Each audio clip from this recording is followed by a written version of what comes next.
첫 번째 서술형 퀴즈인 근수축 기전에 대해 설명을 해주셔서 메일로 보내주시기 바랍니다.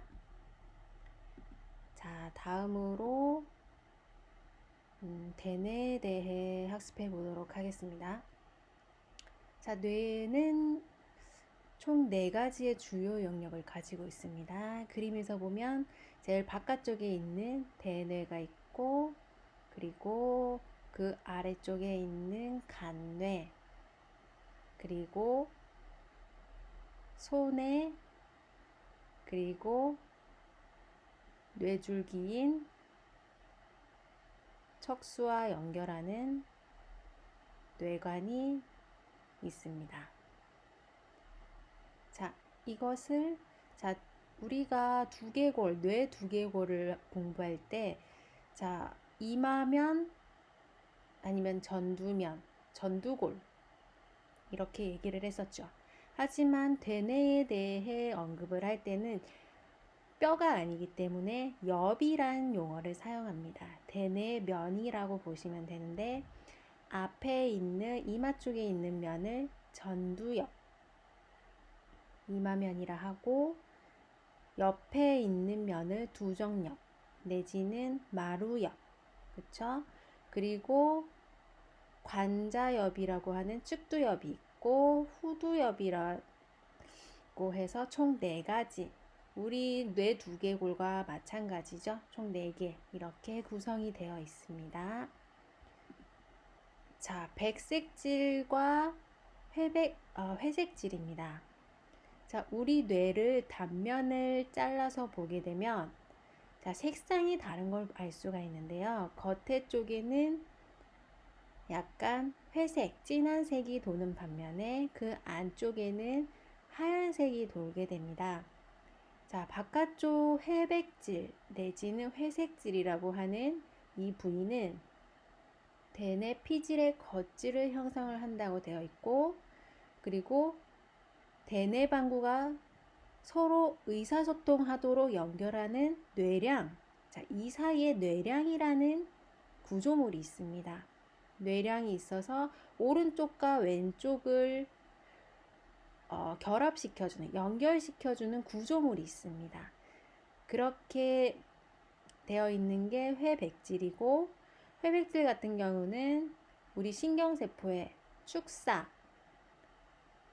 그리고 세포체, 그리고 중간뉴론과 시냅스 등등 CNS 중추적인 가장 중요한 역할로 이루어진 부분이 이 하얀색 부분으로 바깥쪽 부분으로 표시되어 있는 부분이고, 그리고 이 하얀색 부분은 오로지 축사, 뉴론의 축사, 마리집, 랑비에르 결절이 있고 마리집이 있었죠. 이렇게 마리집이 있는 축삭으로 구성되어 있는 백질이 이렇게 볼 수가 있습니다. 옆에서 보도록 해보겠습니다. 자, 노란색으로 표시된 부분과 분홍색으로 표시된 부분이 있죠. 자, 이 부분을 고랑이라고 하는데, 이 외에도 고랑은 이렇게 선으로, 이렇게 검정색 선으로 이렇게 패인 부분, 이 부분들을 모두 고랑이라고 보시면 됩니다. 자, 고랑은 대뇌를 옆으로 나누는 역할을 해주는데요. 자, 앞의 면과 옆의 면, 이마옆과 마루옆을 나눠주는 중심고랑이 있고, 그리고 이마옆과 관자옆을 나누는 가쪽 고랑이 중요한 부분이라고 보시면 됩니다. 그리고 그 위에 중심 앞이랑이라고 해서 중심고랑 바로 앞에 중심 앞이랑이 있고, 그리고 바로 뒤에는 중심 뒤이랑이 있습니다. 중심고랑이 기준이 돼서 앞뒤로 나누어지게 되고, 그리고 그 옆에 이제 관자엽을 나누는 가쪽 고랑을 볼 수가 있습니다. 자, 여기서 보면은 또 이랑이라고 하죠. 이랑이라는 것은 글을 보시면 불룩하게 겹쳐진 부위. 자, 고랑은 움푹하게 패인 부분이라면 이랑은 볼록하게 나온 부분인데요. 왜 이렇게 나왔냐? 이는 대뇌 껍질의 양을 증가시키거나 사고 조직의 양을 증가시킨다. 지능은 대뇌 껍질의 양, 이랑의 수와 관련이 된다고 합니다. 그래서 보면은 대체적으로 머리가 좋다고 하죠. 좋다는 사람들을 보면은 이렇게 뇌에 있어서 앞니랑 이렇게 쪼글쪼글한 부분이 많다고 얘기를 합니다. 자, 다음을 보시면 대뇌의 역할을 한번 보겠습니다. 자, 이마엽을 먼저 한번 보도록 하겠습니다. 자, 이마엽을 보시면 이렇게 중심고랑을 사이에 두고 앞에 중심 앞니랑을 보시면은 이렇게 파란색으로 칠해진 부분, 이 부분이 1차 운동 피질이라고 합니다. 이 1차 운동 피질이라는 것은 수의적인 움직임을 수행하는 역할을 합니다. 자, 보시면 파란색으로 표시된 오른쪽 그림을 보시면은 자, 이쪽 운동 피질, 수의적인 움직임을 수행하는 역할의 부위를 나타낸 건데요. 자, 엉덩이 부분, 그리고 발, 그리고 몸통, 팔, 손, 얼굴, 혀, 그리고 여기 기관지가 있습니다.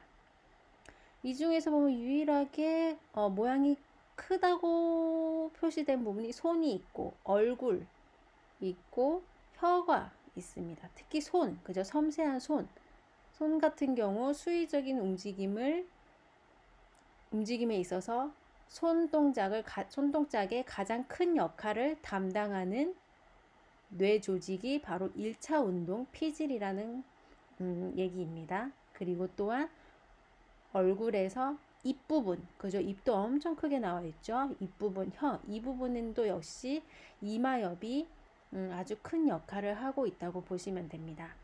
그래서 보시면 여기 1차 운동 피질 바로 앞에 조그맣게 브로카 영역이라고 교수님 빨갛게 이렇게 표시를 해 두었는데요. 자, 브로카 영역이라는 것은 말 그대로 우리가 언어를 하는 데 있어서 중요한 역할을 하고 있습니다. 우리가 말을 하기 위해서는 혀로 표현이 돼야 되고 입에 표정근이라고 해서 입을 움직일 수가 있어야 됩니다. 그래야지만 우리가 언어를 입에서 표현해 낼 수가 있죠. 말을 할 수가 있게 됩니다.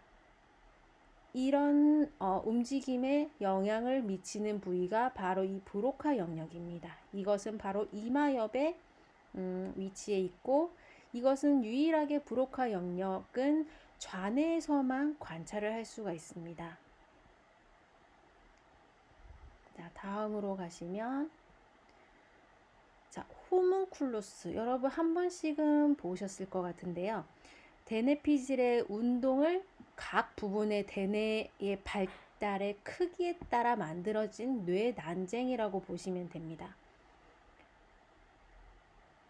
아까 1차 운동 피질이 중심 앞니랑 특정 부위에 의해서 조절이 됐었잖아요. 아까 옆에 그림에서 봤듯이 이렇게 그림의 크기에 따라서 다시 말해서 손이 클수록 1차 운동 피질에서 수행하는 역할이 가장 크다고 볼 수 있고 또 혀도 그렇고 입도 그렇고 그쵸? 이렇게 크기에 따라서 담당하는 역할이 조금씩 다르다고 할 수가 있는데요. 자, 보시면 여기 호문쿨루스에서 보시면 손의 움직임은 발의 움직임보다 더 섬세하고 복잡하죠. 그래서 이렇게 손의 크기가 유일하게 발의 크기보다 상대적으로 엄청 큰 것을 볼 수가 있고 손가락 움직임에 관여하는 뇌조직의 양은 발과 발가락 움직임에 관여하는 뇌조직의 양보다 훨씬 크다는 것을 의미합니다. 또한 아까 얘기했다시피 이마엽은 운동, 언어, 우리가 말하는 데 있어서 언어 영역에서 중요한 역할을 한다고 얘기를 했는데요. 말의 형성에 필수적으로 작용하는 혀, 그리고 입, 이것은 바로 이마엽 부분인 브로카 영역에서 담당을 한다고 했습니다. 유일하게 어디 있다 그랬죠? 좌방구, 좌뇌의 위치에 있습니다. 글을 보시면 수의적인 운동활동, 인격, 발달, 정서적 및 행위적 표현, 학습, 사고 계획의 높은 수준의 과업을 실행하는 곳이 이마엽이라고 보시면 되겠습니다. 자, 마루엽은 우리 이마엽 바로 뒤에 그죠? 지붕처럼 덮고 있는 두 개를 얘기를 하죠. 자, 중심고랑 뒤에 위치를 합니다. 1차적인 감각 정보를 수용하는 곳이고 1차 체성 감각 영역을 일컫습니다. 감각 영역을 책임지는 곳이 마루엽이라고 보시면 되고, 그렇기 때문에 피부, 근육으로부터 받은 온도, 통증, 접촉과 고유 수용성 감각을 느낄 수 있는 곳이라고 보면 됩니다. 고유 수용성 감각이라는 것은 우리가 관절과 관절 사이에 있는 감각을 얘기하는데, 이건 처음 들어봤을 것 같은데요. 자, 우리가 눈을 감고 팔을 뭐 자유자재로 원하는 움직임으로 움직였어요. 그럼 우리가 팔이 어떻게 움직였는지 눈을 감고서도 느낄 수가 있는 거죠. 이것은 관절과 관절 사이에 또 다른 고유 수용성 감각이 있기 때문에 우리가 관절과 관절 사이의 움직임을 보지도 않고 알아차릴 수 있게 되는 겁니다. 이런 역할을 하는 게 바로 마루엽에서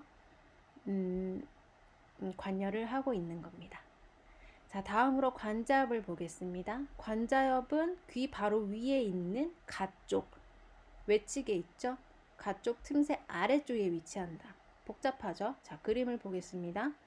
보시면 자, 이렇게 우리가 가쪽 고랑 움푹 패여 있는 가쪽 패임 그 바로 아래를 보시면은 자, 이쪽이 관자엽이라고 보시면 됩니다. 그쵸? 이 부분은 귀가 위치해 있죠. 그렇기 때문에 손상을 받게 되면은 난청이 올 수 있게 됩니다. 또한 코로부터 감각 정보를 얻는데 후각 영역도 이 영역이 담당을 하고 있게 됩니다. 또한 보시면 가쪽고랑 바로 아래 1차 청각 피질이라고 있습니다. 청각 피질, 그죠? 우리가 듣는 역할을 하는 부위가 관자엽이라고 했죠. 그리고 또 이 관자엽에서 중요하게 봐야 될 부분이 베르니케 영역이라고 있습니다.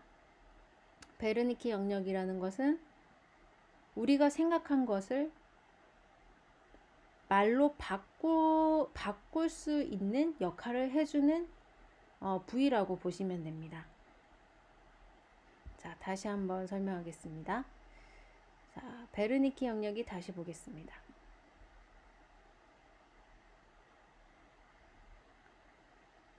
자, 보시면 베르니케 영역이 이렇게 청색으로 표시된 부분이죠.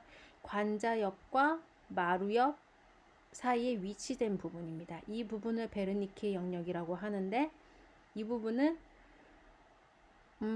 우리가 생각한 것을 말로 표현해 주기 위해서 준비하는 장소입니다. 우리가 말을 할 수 있는 것은 브로카 영역, 운동 영역이 있기 때문에 할 수 있는 거지만, 이 말을 하기 위해서는 우리가 머릿속으로 어떤 말을 해야지 생각을 하게 됩니다. 이 생각하는 이 과정을 우리는 베르니케 영역이라고 부릅니다. 그리고 브로카 영역은 여기 앞에 있는 걸 볼 수가 있죠. 자, 예를 한번 들어보겠습니다. 자, 어떤 여자분이 너 어제 뭐 했어? 하고 물어봤을 때 남자분이 난 딸기를 좋아한다고, 뭔가 동문서답이다. 그죠? 남자분이 얘기는 유창하게 잘해요. 근데 질문에 대한 답을 하는 게 아니라 완전 엉뚱한 답을 얘기하죠. 자, 말을 유창하게 할 수 있는 언어 능력은 갖추어져 있어요. 언어 운동 영역은 잘 갖추어져 있는데, 자, 머리로 생각하는 영역이 안 되는 거죠. 그죠? 동문서답 한다는 것은 여기에 맞는 어떤 대답을 해야겠다. 그 대답을 머릿속에서 정리가 안 되는 거예요. 이것은 뭐예요? 어디 영역이 부족하기 때문이죠. 베르니케 영역이 부족하기 때문에 생각을 정리를 할 수가 없어요.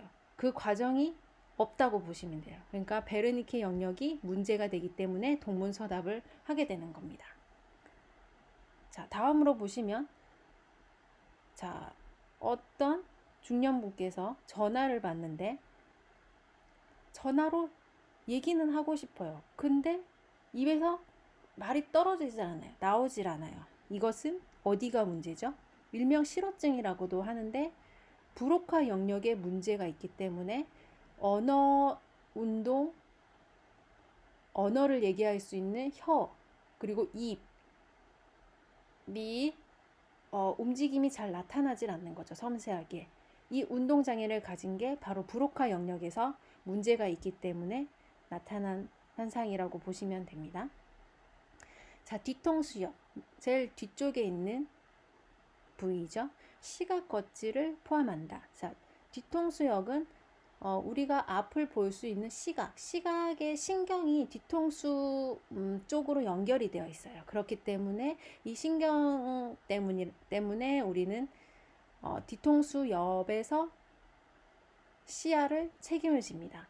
그래서 읽기와 같은 시각 관련 기능을 하고 많은 시각 반사와 관련된 역할을 갖고 있습니다. 자, 다음은 서술형 퀴즈입니다. 두 번째입니다. 지금 이 시간에 배운 대뇌에 대해서 그 기능을 각 부위별로 다시 한번 정리해서 과제로 제출해 주세요. 네, 고생하셨습니다.